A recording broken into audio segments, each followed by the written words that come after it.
Okay, here we go.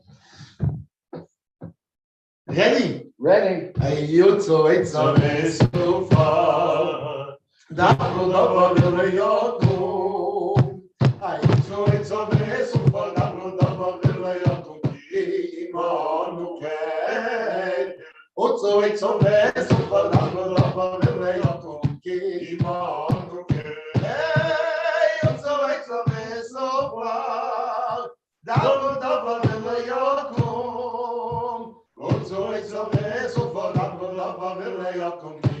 Imanu ken. Otzo etzo vesufa. Dabro dabro velayakum. Imanu ken. Hey kids, what time is it? It's time for Gezintahait Street. It is time for Gezintahait Street, and the story for tonight is called Rabbi Small from Hightown. That sounds like a story from the 60s, but something. The Zohar relates a cryptic and at first glance seemingly pedestrian incident. Cryptic means short, and pedestrian means nothing special about it. Rabbi Yehuda, here's the story. Rabbi Yitzhak were walking on the road, and they saw a rabbi. And they asked him his father's name and where his father lived. They said, "What is the name of your father and where does he live?" The rabbi answered, "My father's name is Rabbi Zera." Zera means small. And he lives in Kafar Ra'ami. He lives in Hightown. It's a nice place. It is. The Rebbe's father, whose your side it was yesterday, is able to plumb the depth of divine wisdom contained in the simple account and share it with us. It's a story in the Zohar. After all, it's not just a story, by the way. He tells us that the person's name and where he lives in divine service. The name Zera means small, and it reflects the humility of one who feels low and insignificant, like our forefather Yaakov, who was called the small one.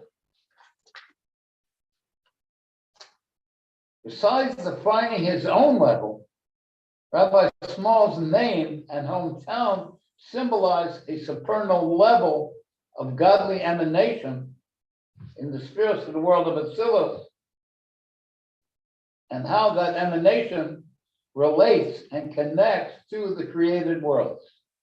There's a world of emanation, which is a revelation of godliness. And then there are the created worlds, which appear separate from godliness. And in this Rabbi Small's name and where he lives, we can see how the godly world is connected to the created world. On a supernal level, the name Zeir, which means small, hints to the godly man on the throne, which the prophets see in the vision. It's called Zeir small. It's called the small faces, like Rabbi Small. And that level represents the end of the world of the Ein Sof, which is the very outer level of the infinite. Yet it also represents a powerful contraction of Hashem into a human configuration. Hashem is much higher than the man. He's completely infinite, and the man is limited. And this level of the supernal man on the throne shows you how Hashem contracts himself to fit into the configuration of a man called the small face.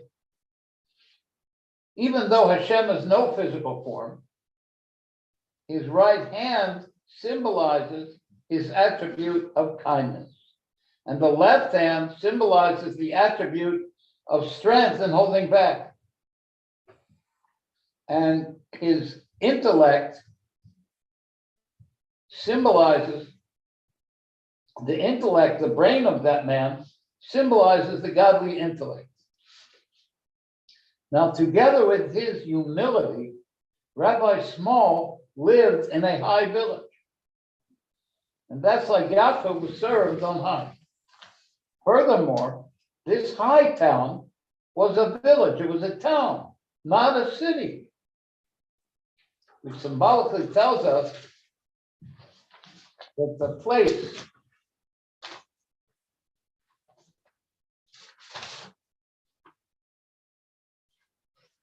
of service of the small face was in a world lower than the supernal world of Atzilus. This level of high town is lower than Rabbi Small's place where he dwells. He has to come down to serve in high town. And what is that level that's lower than the world of emanation, that's lower than the small faces? It's in the Holy of Holies in the world of Bria, the first of the created worlds where it looks separate from God. Is called the world of Bria. And that town in which Rabbi Small serves is on a lower level than him. And what level? The Holy of Holies of the world of Bria, of the created world. And that's the level that's called Rabbi Small's home, high town. Even though it's a level lower than where Rabbi Small comes from, it's still compared to everything else a high town. And this descent of the small face, Rabbi Small, which is the aspect of the supernal man, is manifest when does that small faces descend to connect to a limited world? It happens at midnight. At that time, the Shekhinah enters into paradise to have and share the light with the souls of the righteous. So you have Rabbi Small, who indicates the small faces, and he descends to dwell and serve in the high town. Our Rebbe explains how we can use this story to serve Hashem. Smallness and exaltedness are opposites. But in serving Hashem, both are necessary. What's more, both aid us in our goal of giving satisfaction to our Creator. On one hand, we are truly small. My soul is dust to all. On the other hand, we're truly exalted. Like King David says, I walk in a wide place. When we stand and daven to Hashem, we're in a posture of self-effacement, like a servant before his master. Small. But at the same time, we ask for our needs, which indicates an attitude of self-importance. These opposites don't contradict. They depend on each other and strengthen each other. Insignificance comes to the realization that our being derives and depends upon the true existence of Hashem. That is our level of smallness. We realize that we have nothing for ourselves. It's Hashem that's keeping us alive. What comes out of that realization is that we can serve in high town. The strong, exalted motivation to serve our master. Once we're nullified and we understand that Hashem gives us everything, then we can want to serve Him. That's the level of high town. Like it says, I'm a creation whose purpose is to serve the great holy King. Therefore, the greatness isn't mine.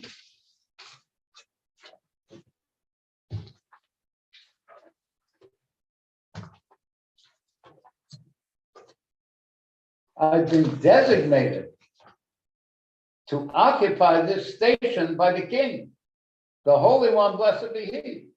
So even though I'm small, but the great King appointed me to serve in this place. Finally, the Rebbe explains why Rabbi Shmuel's dwelling was in a village and not in the city. You would think he's coming from such a high place. The place that he would serve would be in the city. Exaltedness is Hashem's. So at first glance, exalted service should be in the city. As everyone understands, the simple villager who sees the king can't be compared to a sophisticated city dweller who sees the king. Since exaltedness is seen in the name of the place, Hightown, it's obviously, it doesn't indicate Hashem himself. It's just in the name of a place.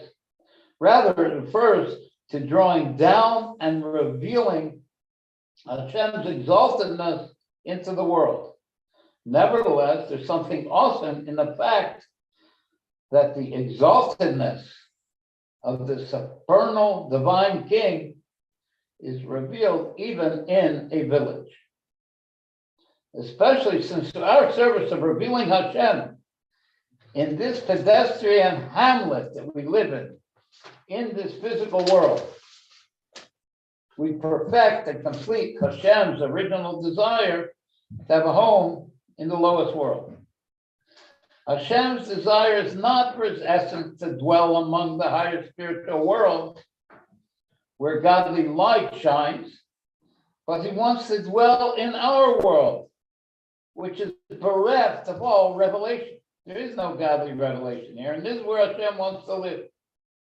It's precisely due to this absence of revealed light that Hashem's essence, which is higher than any revelation, can and will be revealed. You get it, Gimel? Yeah, I get it, and it's important that we reveal it, because then we can have Mashiach here, and this is what we all need, because then we'll all be happy. It'll be perfect. Perfect, yeah. To paraphrase a Gemara, the Rebbe cites at the end of a Sikha from Bezchanon 57-51, he will have us dance in a circle while sitting with us, and we'll point our finger and we'll say, look, here is Hashem. He's going to be here with us. We want Mashiach now. Amen. We want Mashiach now. Now. I think we should have a niggun. Yeah.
have this whole notes what I was going to say, but before I do, I want to explain a very amazing thing. It says when Moshiach comes, we're going to drink a kind of wine which is hidden in its grapes, called the Yain Meshumer, the guarded wine. It's guarded in its grapes. I'm sure you've heard of the Yain Meshumer. Yeah. Did you ever wonder what that is? Yeah, it sounds like good stuff, B'Tzalel. Okay, it's a known thing that Adam, the first man, was created 3 hours before Shabbos. And if he would have not done the sin of the tree of knowledge of good and evil, he would have made Kiddush on this special wine, and Mashiach would have come. But instead, that wine was put away to the future time. I told him not to do it, B'Tzalel. Yeah. I was there, you know. Yeah. But he listened to Marvin instead. Well, no, he didn't listen to Marvin. He said, my wife told me to. Oh yeah, by the way, Marvin has a lot of costumes. Yeah, I get it. Like,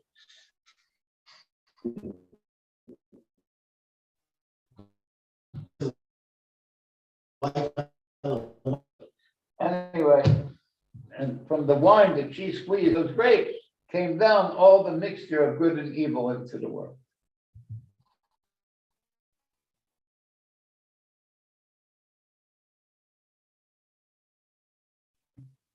That we drink when we make a blessing after we eat bread, called benching.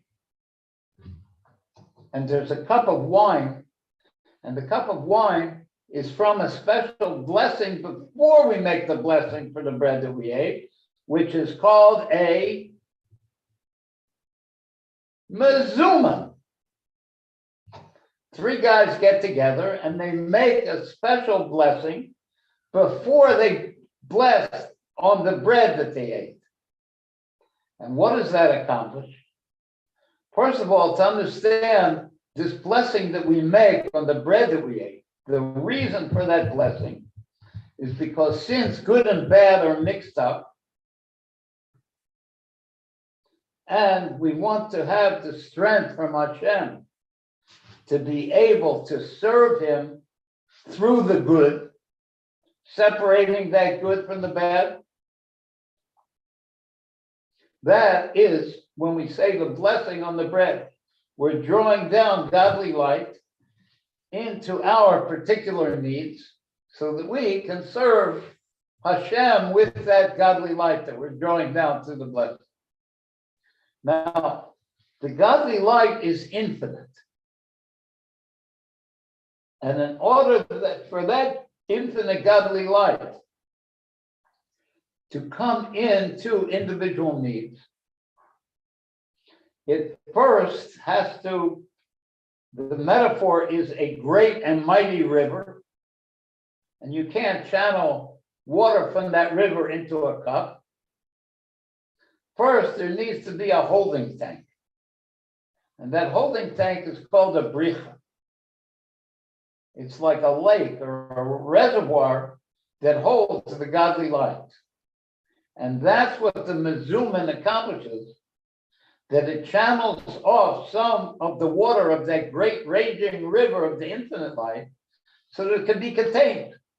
And then once it's contained, it can go into a cup, which is called the cup of blessing. And then it can be poured out to be able to fulfill the individual needs through our blessing that we say after eating. Now, when Mashiach comes, that thing which is called now the reservoir is going to be the cup. And the reservoir itself will be a much, much higher level of godly light.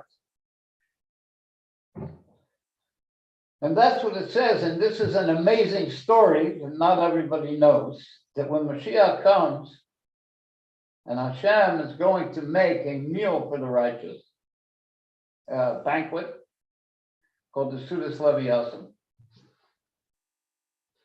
And there's going to be a mazumin at that meal.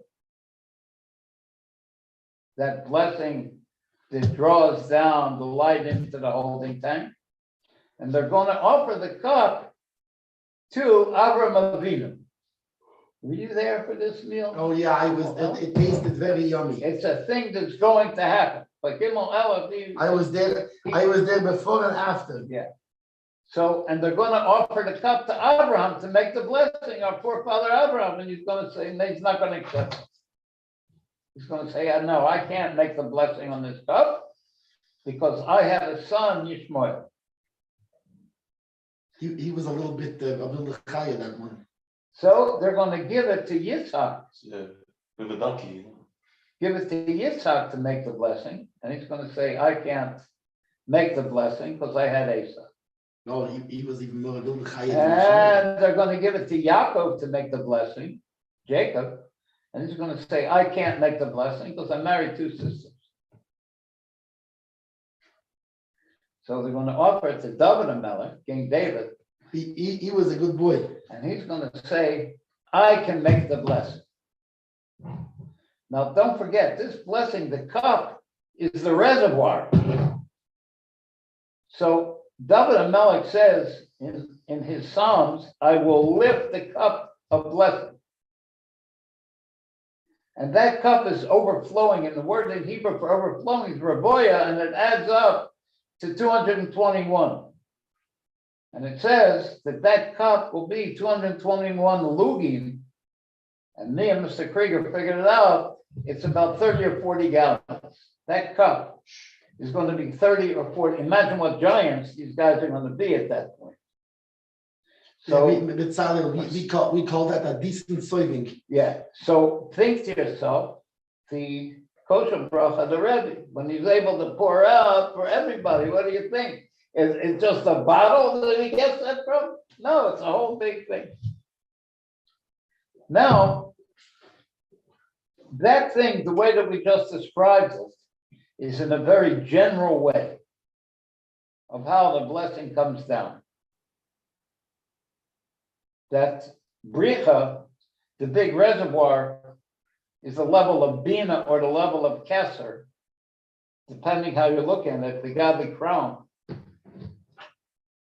So it's explained in a much more detailed way. And it explains that there's three levels. One is called source, one is called spring, and one is called the excavation, a big, wide hole in the ground. So the source will be the godly crown,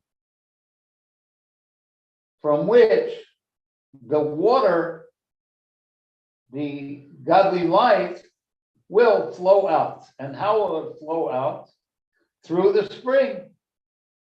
So the source is Keser, the godly crown, and the spring is Chachma, wisdom, and the big excavation will be what we call the reservoir, will be the level of Bina, where the water will fill up that blessing. And then from there will come down 7 streams from that reservoir. And those 7 streams are the emotion attributes: kindness, strength, beauty, victory, splendor, foundation, and thought and speech.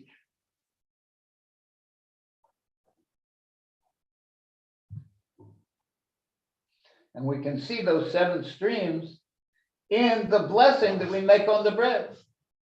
The first paragraph is Hazan, goes on kindness, goes on chesed. Hazan esakol, Hashem gives everybody to eat. The second paragraph has the land, haaretz, and that will be Geburah, that will be strength and holding back. And the third paragraph is B'nai Yerushalayim will be to Paris. And if you look in, you'll see how all the midos are expressed through dimensions. So like we said, in order for the godly light to come in to fill individual needs so that we can use it to serve Hashem, it has to come through this big lake, which is called Bina. And Bina has its source in underground rivers called Chachma, called wisdom, and that, the source of that, is the source underground in the metaphor from which the waters flow up to feed the spring. So that's the detailed explanation of how this light comes. However, that's how it is now. That's how we overcome and are able to get the strength to choose out the good from the bad through that flow of godliness. When Mashiach comes, Hashem is going to make a banquet, and it's going to be called the banquet of Levi Asan. Levi Asan in English is Leviathan, a huge fish that surrounds all the oceans. Hashem is going to make us a banquet from that fish.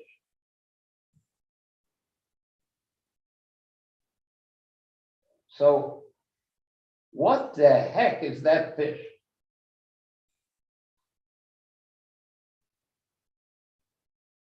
And why is the banquet going to be made from that fish in particular? And how is it that the righteous in the world to come are going to eat physical food? And if it's only a spiritual idea, so let it be symbolized by a fish. Why this particular fish called Leviathan? And the answer is because Leviathan is the inner unification of Chachma and Bina, of the spring and the reservoir. How they are connected in an inner way. When Hashem made the world, He shined out incredible lights, which I understand means the essential godly pleasure. But the vessels were too little to accept it. The vessels called the seven kings of Tohu were selfish. They wanted everything for themselves. But since that light is infinite, those selfish vessels broke and they fell down. And that is the good and bad combined, that we are here and we're choosing out the good through that process of the blessing that we described. When Mashiach comes, there ain't going to be any bad at all. It's all going to have been taken away. Those 288 sparks that fell down are going to be completely purified to the point we are not going to have to do the work of choosing out the good from the bad, because everything's going to be good. And what that is that inner unification of wisdom and understanding. That's called Leviathan. Now, when you have that inner unification, it's not connected to the vessels that broke at all. It's higher than that. And if anybody wants an explanation, if they email me, I'll be very happy to give you an explanation of it. But right now, I'm not going to take the time. But you can take on faith the fact that the vessels that broke and the fixing up of them by choosing out the spark goes away when Mashiach comes. And what's left is this inner unification called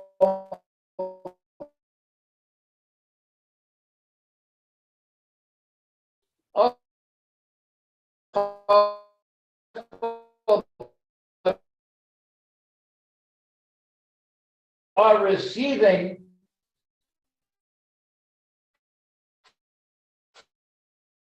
the fire light. It's not just having a and there's a big revelation of godliness coming down through that inner unification. And that's what Levi Yassin is. And that's the meal that we're going to eat when Mashiach comes. Because like it says in Torah, Levi Yassin is made to have fun and to frolic with. And the place where the fun and the frolic is revealed is in the level of Bina. It's not revealed in the level of Chachma, in the level of the spring, which is underground and hidden. It's revealed in the level of Bina, which is our understanding of godliness, which will come to happen when Mashiach comes, and will be a pure delight. And this is the meal of Levi Yassin. We want Mashiach now. Do we have a tune? We want Mashiach, yeah. With Sally, we have a tune. Let's hear. I want to say first, I want to say hello to all the people who are watching, all the people who watch. We have very special friends watch every week. Yeah. Ome Kadison, we all know, a good friend.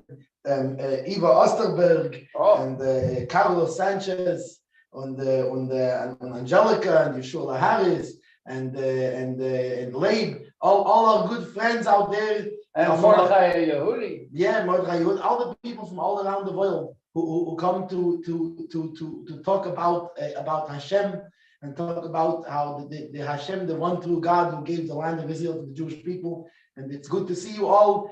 It's very good to see everybody. We have a niggin for you, a niggin from the Alter Rebbe. Oh, wow. Keili yato ve'yoideko Eloi kai aloi memeko Keili yato ve'yoideko Eloi kai aloi memeko Keili yato ve'yoideko Kai, Ali Meneko, Keili Yato Ve'yedeko, Kai, Ali Meneko, Keili Yato Ve'yedeko, Kai, Ali Meneko, Keili Yato Ve'yedeko, Elikayarei Memeko. Hai Keili Yato Ve'yedeko, Elikayarei Memeko.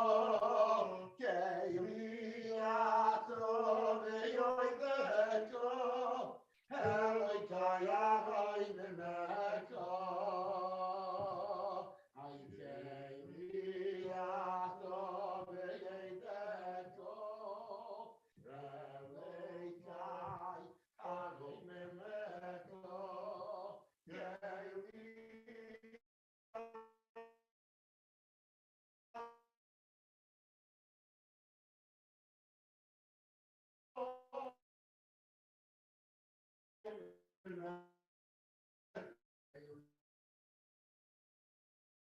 Kayari memeko, Keili yato ve'yedeko,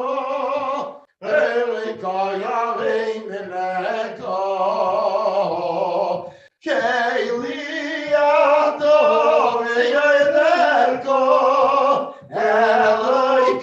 Kayari memeko, Keili yato ve'yedeko. Elikayarei Memeko, Keili Yato Ve'yedeko, Elikayarei Memeko, Keili Yato Ve'yedeko, Elikayarei Memeko. I just want to share with you, everybody knows that at the Seder, we pour the cup for Eliyahu, Elijah the prophet. Now, after the Seder, and we pour this wine back into the bottle, we hum this song. It's a little known custom, but this song, the Gimel Ella, and his friends just sang, is a song that we hum in the Seder when we pour back the wine of the glass of Elijah the prophet. I'm wondering if Gimel Aleph has a appeal. I have an appeal. If it's solid, the appeal. It's a What little kind of bit, appeal? I'm going to do it a little bit different this time. I'm going to do it by telling a story. That's First. a- I want to tell a story first. It's all. Okay, good. Okay, this story is about Rabbi Levi Yitzchok Schneerson. This the Rebbe's father, and as we know that yesterday was his Yortzeit, and he spent he was running all kinds of underground yeshivas and doing brisim and Jewish weddings and Jewish burials, even though it was very dangerous by the communists, and they had the communists arrested, and they sent him to a very harsh exile, and eventually this took his toll, and he passed away in exile. And he was a man who was known. He had extreme self-sacrifice to keep Judaism alive under the Soviet regime. And I want to tell just one story about his self-sacrifice. And there's a reason I want to tell this story is because, there was, for example, he had self-sacrifice to make sure he had kosher matzah and things like this.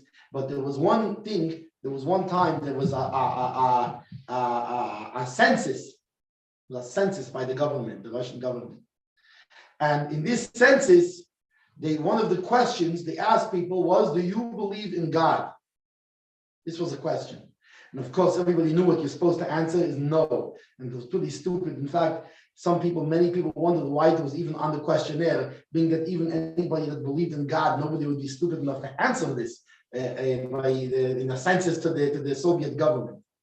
Anyways, Rabbi Yitzchok got up that Shabbos and he made a big announcement. His voice traveled fast, both in the Jewish community, because he was it was very hard for, the previous Rebbe had already been sent out of the Russians. They expelled him from Russia. And they would censor all the incoming mails and all the incoming messages, so it's very hard to communicate. So in a way, Rabbi Yitzchak was like the de facto and the leading chassid of the Rebbe running things in Russia. And so amongst the Jewish people in Russia, his voice went out quickly, and for sure among the government, because they found out later that one of the congregants was actually a planted KGB agent, a Jewish guy, but he was a communist, and he was a planted KGB agent. So he got up and he said that everybody must answer on this census, yes, I believe in God. It's very interesting because you think, what's the gain from such a thing, Betzalel, right? What's the gain from this? Why not just answer no, I don't, and go on your way? Who cares? They know you're going to answer no, they don't go with it. He said, no, it doesn't make a difference. You cannot answer this. This is meaning if you answer this, you are denying Hashem, and a Jew cannot deny Hashem, especially when you're putting down a thing. You have to answer, yes, I believe in God. In other words, he had self-sacrifice. There's a story also. There was a doctor, and he wasn't even so religious, this doctor. But he was so touched by what the Levi had said that he actually went to the local census office and had them get his card, and he had them change it from no, I don't believe in God, to yes, I believe in God. Can you imagine? This was the effect. He touched this doctor in such a way. Anyways, let me tell you, this is now we have a special power around the time of his Yortzeit to have self-sacrifice, and like Levi said, this is an important thing. Is simply, especially Elul is coming up, the month we start doing tshuva. The first step in tshuva, it's like the 12-step program, right? The first step is recognizing Hashem Hu Ha'Elikim. Hashem is the only true God.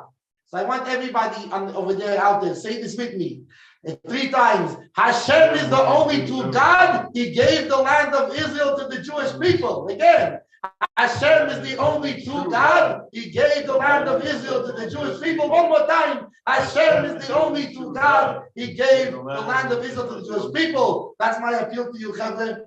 And now I want to continue. I want to do this a niggin was known from Rabbi Yitzchak, the Hakofis niggin, the very famous niggin.